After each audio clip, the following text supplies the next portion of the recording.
des années, j'ai vraiment cru que mon corps me sabotait. Prise de poids, fatigue, fringales, hormones instables. Aujourd'hui, j'ai enfin une réponse. J'ai le SOPK et je fais de l'insulinorésistance. Alors, pendant un mois, je vais commencer à mettre en place des solutions. Je vais arrêter de lutter contre mon corps, je vais essayer de vivre avec lui, de le supporter, de l'aider parce que ça ne va pas. Tout ça, c'est pas pour être parfaite, mais c'est pour mieux vivre et vivre en paix avec mon corps, avec moi-même et à mieux me comprendre. Tout d'abord, c'est quoi le SOPK? Le SOPK, c'est le syndrome des ovaires polykystiques. C'est pas juste des kystes, comme le nom le sous-entend. Non, non, non, c'est bien plus que ça. C'est tout un dérèglement hormonal et métabolique. Lorsque le corps il produit trop de certaines hormones, telles que les androgènes, ça peut produire un dérèglement du cycle, de l'ovulation, de la peau, du poids et de l'énergie. Vraiment un spectre. Aujourd'hui, il n'y a pas un seul SOPK, mais il y en a plusieurs, parce que chaque femme est différente. Chaque femme qui voit un SOPK a un SOPK différent. Il faut savoir que pour savoir si tu as un SOPK, tu as 3 critères. Le premier, c'est le bilan hormonal à faire entre le 3e et 5e jour de ses règles. C'est très important parce que moi, on me l'a pas dit. Et pendant plusieurs fois, je le faisais jamais au bon moment, jusqu'au jour où on m'a expliqué que c'était à telle date. Et là, j'ai su que c'était le SOPK, qui est très récent puisque je le sais depuis janvier. Sur ce bilan, tu verras que soit tes hormones excèdent, soit tu es sur la limite haute, comme moi. Ce qui veut dire que si tu es sur la limite haute et que tu fais rien, ils avaient dépassé. Ça va pas se régler tout seul. Le deuxième, c'est ce qu'on appelle les kystes. Ce n'est pas réellement des kystes, c'est des follicules qui sont dites immatures. Pourquoi immatures? C'est tout simplement lors de l'ovulation. Ton corps essaye de lâcher une ovule et du coup, tout ça, ça se passe par une petite follicule au départ. Et cette follicule, elle va pas réussir à se développer. Donc ouais, elle va se mettre sur ton ovaire et elle va plus bouger. Et pour ça, il faut en avoir une vingtaine. Personnellement, j'en ai 18. Vous comprenez pourquoi je vous dis, moi je suis que sur la limite haute. Et le troisième, c'est tous les symptômes physiques. Hyperpilosité, moustache, poil au menton, poil là. Bref, des trucs qui sont normalement pour les mecs, pas trop pour les meufs, vous voyez. Ensuite, il y a tout ce qui est acné. Acné. Et encore, aujourd'hui ça va, parce que je fais attention. Il va y avoir tout ce qui est prise de poids, impossibilité de le perdre, perdre ses cheveux par poignée, et j'en passe. Vraiment, il y a une ribambelle de symptômes. Et en plus du SOPK, on a un petit lien avec l'insulinorésistance. Est-ce que le SOPK peut développer de l'insulinorésistance? L'insulinorésistance, c'est tout simplement l'hormone de l'insuline qui normalement laisse rentrer le sucre dans les cellules qui est déréglée. Ce qui veut dire que les cellules, elles répondent mal, donc ton corps renvoie plus d'insuline et trop d'insuline, ça favorise le stockage des graisses, les fringales, la fatigue, un gros pic d'énergie et d'un coup bam, et les inflammations. Ah, forcément ça peut aggraver le SOPK parce que si t'as de l'inflammation, ça fait ressortir les boutons et j'en passe. C'est un gros cercle vicieux. C'est vraiment le chat ou le serpent comme vous voulez qui se mord la queue. Tout ce que je vais vous dire aujourd'hui, attention, je ne suis pas médecin. Ce n'est pas moi qui vais vous dire vous avez le SOPK. Vous devez voir des personnes spécialisées, s'il vous plaît. Je partage juste mon expérience, ce que j'ai compris, ce que j'ai vécu, ce que j'essaye de mettre en place. Que, comme je vous ai dit, le SOPK est différent pour chaque femme. Ce qui fonctionne pour l'une ne veut pas dire qu'il fonctionnera pour l'autre. Et chaque personne répond différemment. Parce que par exemple, moi au niveau de mes cycles sont quand même réguliers. Je les ai une fois par mois, mais ils sont longs. Ça dépasse un petit peu le score qu'on devrait avoir, vous voyez. Et si je fais rien, ça va s'étendre. Mais j'ai des copines qui, elles, peuvent ne pas avoir leurs règles pendant 6 mois. Complètement différent. Attention. Tous les cas, faites-vous accompagner. Vous en ressentez le besoin si vous pensez que ça peut matcher avec ce que je raconte chez vous. Faites attention. Allez voir les bonnes personnes. Et faites attention aussi à l'errance médicale. Parfois, les médecins sont pas forcément les plus fameux. Mais essayez de trouver quelqu'un de bien, peut vous aider. Lui, si vous ressentez que vous avez ça, vous faire une échographie pour voir vos follicules, pour voir le bilan hormonal et patati patata pour définir s'il y a quelque chose. Et moi, je suis que sur la limite haute. Donc ça veut pas dire que si vous êtes sur la limite haute que vous l'avez pas, attention, hein. Ça veut dire que si vous faites rien, ça va être encore plus. Donc il faut commencer maintenant. Si on fait un petit état des lieux, un petit bilan, personnellement, comment ça se traduit chez moi? L'acné, je vous l'ai dit, la pilosité, perte de cheveux quand même, mais ça va, j'ai quand même une bonne masse. Beaucoup de fringales, donc le craving qui est vraiment assez perturbant parce que parfois t'es en mode ouais, tranquille et d'un coup t'as envie, et genre c'est là, tu vois, t'as envie de tout bouffer. Tu pourrais bouffer ta mère pour ça. Bon, peut-être pas. Mais en tout cas, t'as envie de vider tes placards. Et quand t'as rien, t'es encore plus frustré. Ça, c'est pire. Parfois, il vaut mieux manger un petit truc qui va te caler pour calmer le craving plutôt que rien faire et être frustré et que ça engendre encore plus. Et aussi tout ce qui est digestion difficile. Parce que personnellement, j'ai des problèmes intestinaux depuis que je suis bébé. Ce serait plus, si je me trompe pas, les intestins qui provoquent ça parce que les intestins sont juste derrière les ovaires, derrière. Et avec l'hyperméabilité de l'intestin, ça balance des déchets et ça peut provoquer ça. Mais voilà, tu sais pas trop si c'est l'un, l'autre. Comme je vous ai dit, c'est beaucoup de cercles vicieux par ici. J'ai aussi la difficulté à perdre du poids. Parce que si je vous retrace un petit peu, personnellement, je prends la pilule depuis que j'ai 15 ans. Et ce, jusqu'à mes 21 ans. Pendant ces presque 6 ans-là, j'ai pris la pilule. À chaque fois que je changeais de pilule, je prenais du poids. Et on a une qui m'a fait une tumeur qui est bénigne, attention. J'ai au sein, que je dois surveiller tous les 2 ans pour être sûre que ça ne fasse pas plus. Une autre m'a envoyée à l'hôpital parce que j'ai fait une inflammation des ovaires et aucun médecin était capable de me le dire. Avec l'aide de ma sage-femme à l'époque, donc je continuais de la prendre, j'avais encore mal et c'était pas bien. Elle me dit mais tu veux pas arrêter ta pilule pour voir? Je l'ai arrêté. Ça a été le meilleur truc de ma vie et en même temps, c'est là où toute la merde est ressortie. Parce que là, j'ai fait un gros dérèglement hormonal. Je me reconnaissais plus. Vraiment acné à n'en plus finir. C'est grâce à la naturopathie que je m'en suis pas mal sortie, même si aujourd'hui j'en ai toujours parce que SOPK oblige. Mais à l'époque, on savait toujours pas. Genre j'ai eu le gros dérèglement hormonal, voilà, je faisais tout, j'ai commencé à passer à du bio, à machin, faire un peu plus attention à mon corps, à ce que je mettais dessus, à ce que je mettais dedans, tout ça, mais sans suffire. Est-ce que j'avais toujours pas la réponse à ma question de qu'est-ce que ça pouvait être. Par la suite, j'ai vite mis un stérilet à hormones. Du coup, ça a caché encore un peu de merde. Même si j'avais toujours des douleurs, j'avais l'acné, j'avais tout ça. Ça gâchait encore un peu de merde. Et quand je l'ai enlevé, parce que je l'ai rejeté 2 fois de suite, là mon corps me disait hormones dead, c'est pas pour toi. Pilule t'oublie tout. Donc niveau contraception, c'est capote, rien d'autre. Donc tu fais attention, c'est tout ma poule, tu peux pas faire autrement. Parce que ton corps te dit non. Et bah là, c'est là où en fait mon corps, parce qu'en plus c'était plus le moment où j'arrivais à avoir ça. Donc à avoir ça, j'ai peut-être fait une dépression, j'en sais rien. En tout cas, j'étais déprimée, certes. Je ne bougeais plus, j'étais très sédentaire parce que je faisais plus de sport. Par contre, je mangeais très bien. J'ai quand même pris, ces 2 dernières années, j'ai pris 10 kilos. 10 kilos. Sachant qu'avec les pilules, les changements, etc., j'avais déjà pris des kilos et des kilos et des kilos. Hein. Donc aujourd'hui, je fais, sans vous mentir, je fais 81 kilos et quelques. Et c'est pas bon. Ça peut convenir à certaines personnes, parce que le poids, c'est juste un chiffre, attention. C'est juste que moi, par rapport à ma taille, par rapport à ce que j'ai et ce qui constitue mon corps, majoritairement de la graisse, et c'est pas bon pour le reste. Parce que c'est du stockage du SOPK. Et également, j'ai aussi tout ce qui est sommeil perturbé. Je dors pas forcément très bien, c'est pas très récupérateur. Et pour moi, et là, ces derniers temps, ça m'arrive souvent. Il me faut minimum 9 heures de sommeil. Et encore, même avec ça, par exemple, là, ça fait 2 week-ends où mon samedi et dimanche après-midi, je le passe à dormir. Je fais 3 heures de dodo en plus que mon corps a besoin. Pas de solution miracle, malheureusement, pour le SOPK. Les seules choses que tu peux faire, t'as 3 pôles. L'alimentation, donc il faut manger à IG bas. IG, c'est indice glycémique basse. Et cuisine anti-inflammatoire, parce que ça peut t'aider. Mais c'est surtout revenir aux bases d'une bonne alimentation. D'une alimentation avec un petit peu moins de produits transformés, c'est avoir un meilleur équilibrage dans ses assiettes, c'est tout ça. Le deuxième, c'est le sport. Ah ouais, parce que sans le sport,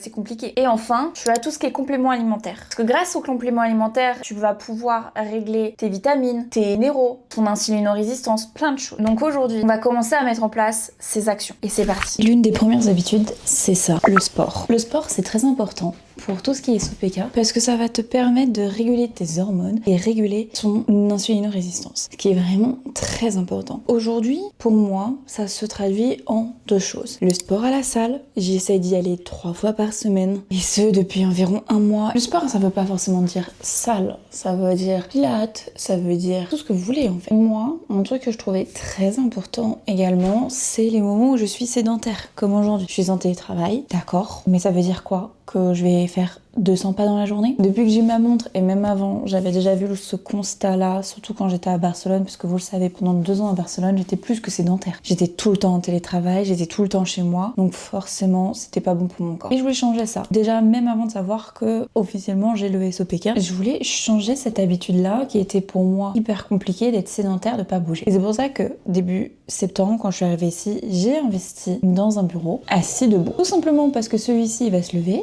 moi je vais pouvoir me lever. Et j'ai investi récemment dans un tapis de marche. Aujourd'hui, on continue les bonnes habitudes, on reprend des bonnes habitudes et on va essayer de faire 10 000 pas. Pour moi, c'est une nouvelle habitude que j'essaye de prendre en compte. Je trouve qu'il est très important de faire ces pas par jour et ça vous permet au moins de bouger. prenez ce petit temps-là aussi pour marcher avec moi. On va faire nos 10 000 pas. Je vais pas les voir passer. En vrai, 10 000 pas, c'est quoi? C'est 2 heures de marche. Et vous me dites, mais attends, tu fais pas 2 heures de marche sur ton tapis? Si, je fais 2 heures de marche sur mon tapis. Et je préfère le faire chez moi quand je suis occupée à faire autre chose plutôt que le faire à la salle. Parce que j'ai l'impression qu'à la salle, je perds mon temps. Je perds mon temps. Je suis à la salle, j'ai envie de faire de la muscu, j'ai envie de faire un autre sport que juste marcher sur un tapis. Là, au moins, à la maison, bah, c'est beaucoup plus simple. Parce que je suis en réunion, je suis en stream, je fais X, Y, Z. Bah, ok, j'ai juste à marcher. Marchons.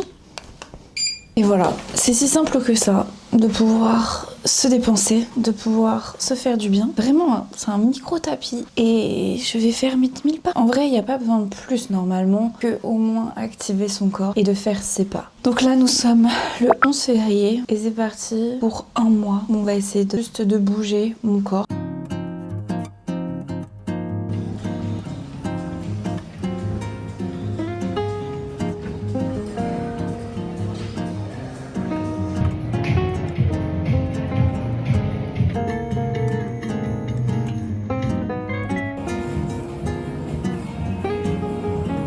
Les amis, je suis stone et j'ai fait mon premier drainage lymphatique parce que forcément moi j'ai une très mauvaise circulation sanguine, j'ai beaucoup de rétention d'eau et avec le SOPK ça n'arrange en rien tout ça. Et je me suis dit c'est ce qui fait le plus de bien pour déjà la rétention d'eau, mais pas que ça t'élimine en fait tous les déchets, ça te détoxifie le corps. En fait ça t'active les ganglions, ensuite tu passes toute la chaîne des lymphes et tout, tu fais tout en sorte de faire partir ce qui est bloqué. Donc c'est ce que j'essaye un peu de temps en temps avec le brossage à sec, mais c'est pas suffisant et puis j'arrive pas à y faire tous les jours non plus. Mais un bon drainage de temps en temps c'est très très bon. Et là j'ai fait mon premier et purée qu'est-ce que c'était agréable. Alors je pensais pas à ça comme ça et franchement je suis très étonnée mais dans le bon sens. Et ça c'est le top. Il y a des moments où c'était hyper désagréable parce que c'était les moments où c'était là où c'était bloqué et c'est là où elle a passé plus de temps, donc elle a passé énormément de temps sur mes jambes parce que c'est là où c'est plus bloqué et mon ventre. Après les bras ça allait, elle m'a fait aussi un peu le dos et tout, mais globalement c'était surtout les jambes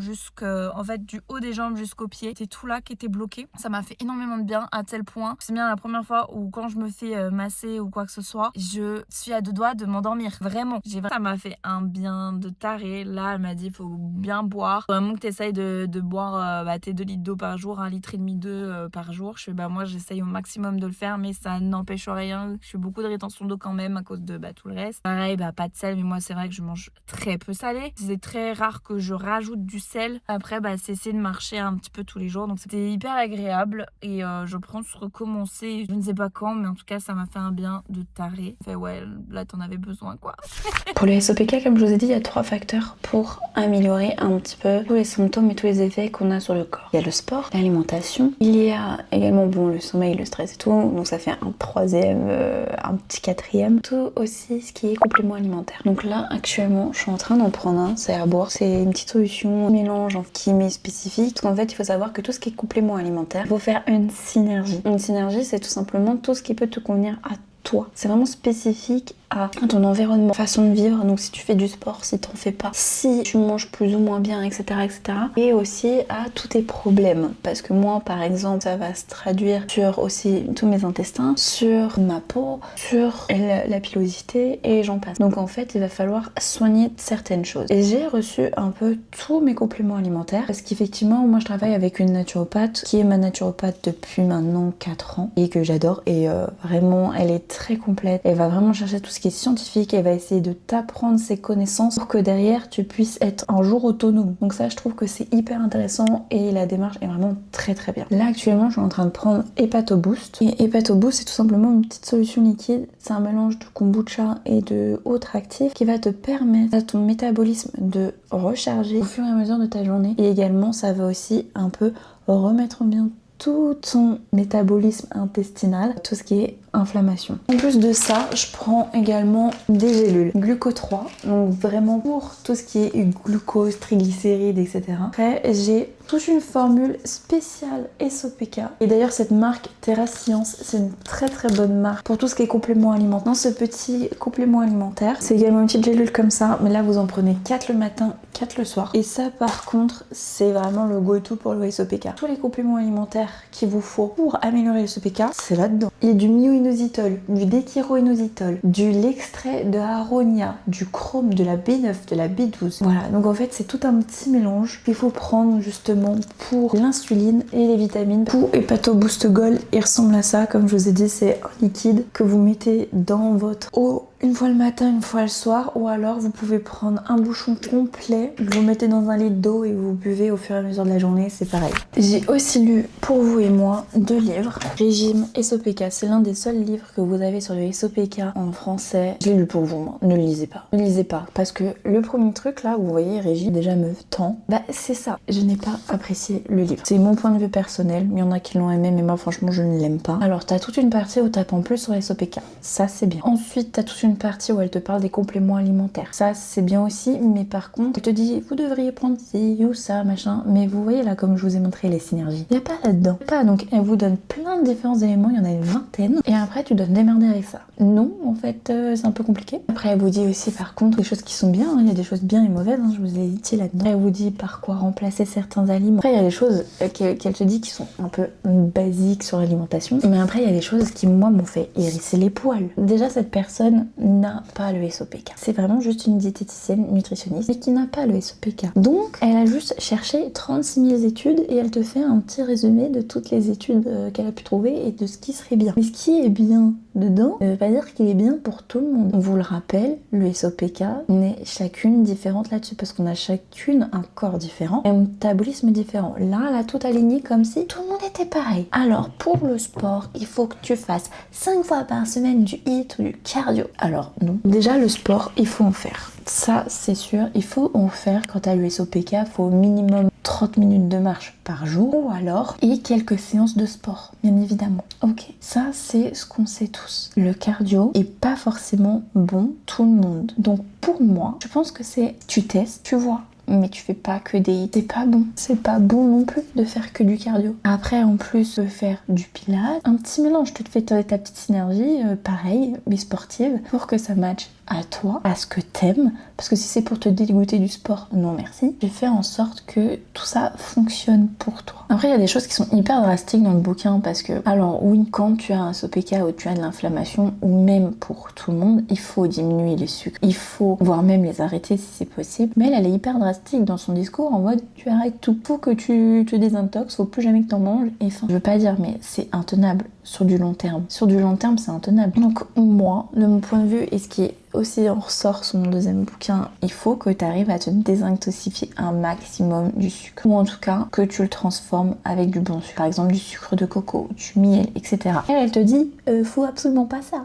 Tu veux plus rien. C'est pas possible. Donc, transforme avec quelque chose de meilleur. On sait qu'il faut avoir une IG basse. Quand tu as le SOPK, manger avec une IG basse, avec une charge glycémique basse et manger la plupart du temps des calories pleines. Donc tu as 2 types de calories, du plein et du vide. Les vides, c'est ceux qui vont pas t'apporter des nutriments en plus. Les pleines, c'est ceux qui vont t'en apporter. Donc ils vont t'apporter de la fibre, qui vont t'apporter de la protéine, qui vont t'apporter des vitamines, etc. etc. Faut pas diaboliser un petit peu tout ça. On diminue certes, en sorte que ton corps diminue tout seul ce genre de truc. Et comment tu fais ça? Tout simplement, tu commences par tout ce qui est bon. Quand tu vas commencer à manger, commence par tout ce qui est bon pour ton corps. C'est-à-dire, sachant que tu vas avoir facilement des inflammations, commence par manger une demi-banane ou une demi-pomme ou même entier, on s'en fiche. C'est tant qu'il y a une demi, c'est pour vraiment digérer un peu mieux et que votre taux de glycémie fasse pas fiou. Mais en vrai, les fruits, il faudrait mieux les manger avant le repas pour que ton corps ne pousse pas la glycémie comme ça à la fin du repas. C'est pas bon non plus. Au moins là, ça va être mélangé et ça sera mieux. Et ce qui est très bon, c'est les bananes. Manger des bananes qui va faire en sorte que tout là-dedans marche correctement et c'est anti-inflammatoire. C'est vraiment le best fruit ever. Par exemple, dans votre assiette, tout dépend ce que vous savez, mangez les légumes d'abord. Essayez toujours, plus ou moins, dans chaque repas, d'avoir des oléagineux. Si vous pouvez, bien évidemment, ou d'en avoir dans votre poche, ou peu importe. Mais les oléagineux, c'est pareil, c'est la vie. En gros, c'est des sources de protéines qui sont végétales et qui vont vous apporter un effet de satiété. Donc ça va, vous allez avoir l'impression d'avoir plus faim. Les oléagineux, c'est un grand oui. Oléagineux, c'est tout ce qui est noix de cajou, noix de Grenoble, graines de courge, tout ça. Si par exemple vous savez que vous pouvez pas passer à côté d'un bon gratin dauphinois, vous une petite salade avant, vous mangez votre petite salade et ensuite vous prenez ça. Et normalement, votre corps va intégrer ça. Mangez aussi lentement parce qu'il faut 20 minutes pour votre corps de comprendre qu'il est en train de bouffer et qu'il va être rassasié. Donc essayez de manger lentement. Ça c'est un truc qui est vraiment dur, surtout pour moi et quand je suis au travail, je trouve que c'est ultra dur. Mais essayez de manger lentement. Mangez votre petite salade. Et ensuite, vous mangez votre gratin. Vous mangerez sûrement moins de gratin, ou en tout cas, vous en prendrez pas plus. C'est mieux pour vous. Il y a un truc aujourd'hui qui est compliqué pour tout ce qui est alimentation, et c'est pour ça que pour l'instant, c'est pas encore tout à fait mis en place. C'est tout simplement, je mange à la cantine le midi. La cantine, déjà, est pas très bonne. Il faut qu'on se le dise, elle est pas très bonne. Et en plus, ils te mettent, mais vraiment déjà trop dans l'assiette, et les proportions ne sont pas bonnes. Ils te mettent un quart de légumes, tout le reste c'est des protéines ou des féculents ou whatever, des glucides. Plus ça va, plus je me dis je vais commencer à préparer mes repas, je vais faire du batch cooking, et c'est pour ça aussi que là, avec ces bouquins, je voulais voir comment il fallait manger et quelles seraient les recettes que je peux avoir.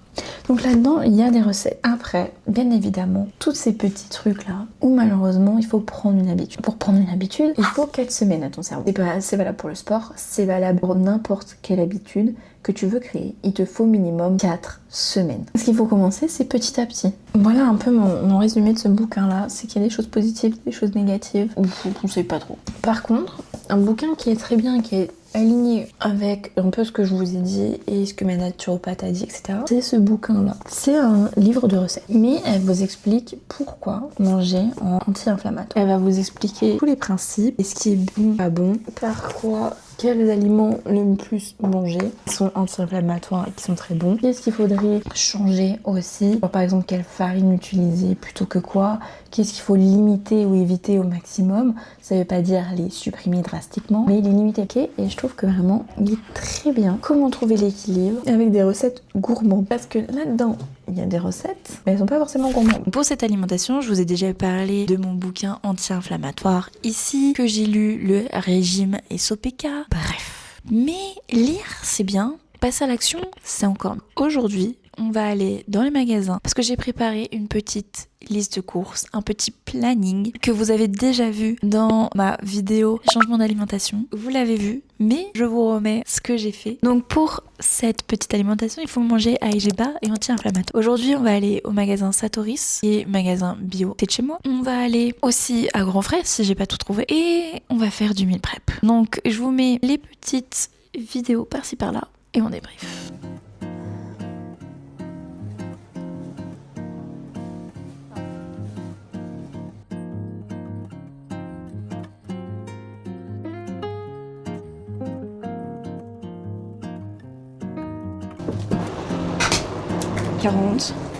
En tout cas, ils sont bons, faut que je le goûte juste comme ça, voir ce que ça rend. Vite, je pense. C'est vrai que j'avais plus que ça me paraissait bizarre. Il faut voir.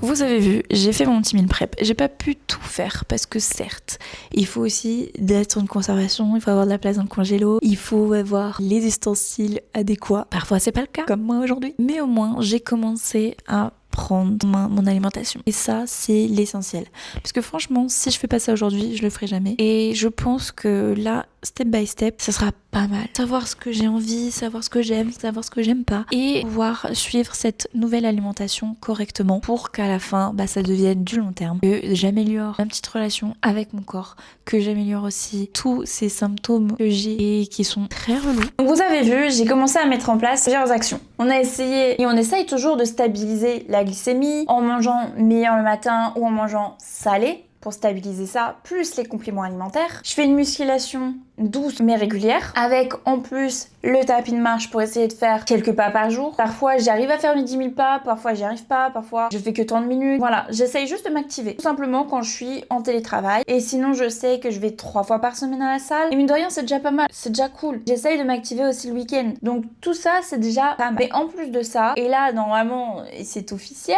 je vais avoir une coach santé. Donc une coach santé c'est tout simplement pour t'aider avec tout ce qui est nutrition et sport. T'as un suivi régulier avec elle et elle va t'apprendre à savoir quelle proportion, quels macronutriments il te faut, pourquoi, pour quand, nanani nanana. Et c'est vraiment tout dans une démarche d'apprentissage et c'est ça que j'aime parce que même avec ma naturopathe pour tout ce qui est complément alimentaire, c'est dans le même principe. C'est vraiment de l'apprentissage pour qu'un jour tu sois autonome et que t'aies plus besoin de la personne. C'est pas juste tu fais ci, tu fais ça, fin. Non. Tu arrêtes de manger ça, non. C'est vraiment une alimentation flexible. C'est oui, tu vas devoir un petit peu compter ce que tu manges, etc. Donc attention aussi à ceux qui ont des TCA, mais c'est faisable puisque elle est aussi spécialisée dans tout ce qui est TCA. C'est vraiment être bienveillant avec soi-même, être juste sûr que tu apportes assez d'énergie à ton corps qui va l'éliminer dans ta journée et que tu vas réduire tes inflammations, tu te sentiras mieux, que tu vas perdre la graisse, tu vas te muscler, etc. Donc ça aussi, c'est des choses que tu peux mettre en place. Ne pas forcément faire trop de cardio, parce que peut-être que comme certaines personnes dans le régime SOPK, on va te dire il faut faire 5 hits par semaine. Non, pas forcément.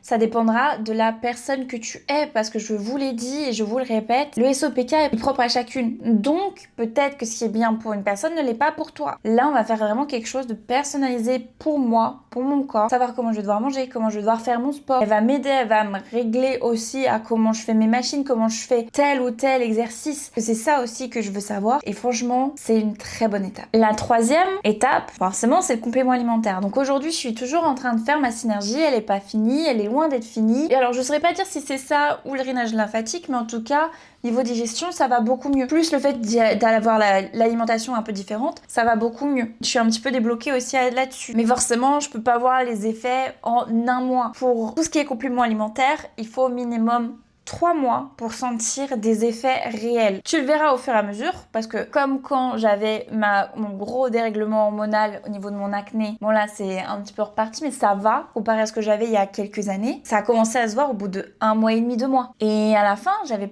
presque plus rien et j'ai que ça aujourd'hui et je peux me contenter même si parfois ça me saoule. Et après forcément, donc là je vous ai dit j'ai fait 3 grosses étapes mais j'essaie d'y aller step by step parce que je peux pas tout changer d'un coup. J'ai commencé à mettre une bonne habitude pour le sport. Je vous ai dit 4 semaines pour une habitude. Là j'essaye de mettre au fur et à mesure l'alimentation. Peut-être qu'avec la coach santé on changera encore un peu ça pour bien manipuler et que ça soit vraiment bon pour moi. Avec les compléments alimentaires aussi, donc ça c'est assez simple parce que j'ai juste à prendre tous les jours mes trucs et c'est carré. Mais après il faudra peut-être que j'essaye aussi de régler d'autres choses, telles que ma gestion du stress. Donc avec le sport ça aide beaucoup, mais je suis sûre qu'il y a d'autres choses à faire. Peut-être reprendre la psy, ça c'est clair, mais aujourd'hui c'est pas dans ma volonté tout de suite. Déjà c'est les autres choses et peut-être qu'un jour oui je reprendrai la psy, mais aujourd'hui c'est pas mon truc. Le sommeil aussi, essayer d'avoir des heures fixes, ça c'est pas toujours évident. D'essayer d'avoir aussi un nombre d'heures